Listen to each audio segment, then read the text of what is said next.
Kasi di ba darating yung araw na magkakapamilya tayo lahat. Pero once na dumating yung araw na yun, ganun pa rin sana tayo. Kamusta naman ang leadership ng isang malupiton? Ang masasabi ko lang po dyan, unang-una, sobrang nagpapasalamat po ako na si Joel yung naging leader. Yung personality niya po is napaka-rare. Sobrang blessing po sa amin ni Joel. Proud kami sa kanya. Yung iba pagka umaangat na, iniiwan yung ano. Pero si Joel kasi nakikita namin at saka nararamdaman namin na hindi niya kayang gawin yung ganun eh. Saka napansin ko sa kanya, wala siyang buong bibig, especially sa mga interviews, kung hindi pa angatin yung buong grupo. Kaya sobrang nagpapasalamat ako na si Joel yung nagdadrive sa aming biyahe.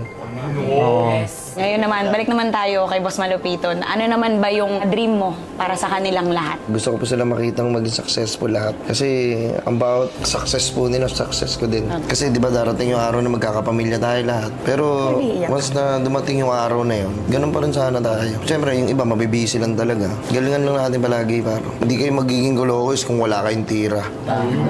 Palakpakan muna! 1, 2,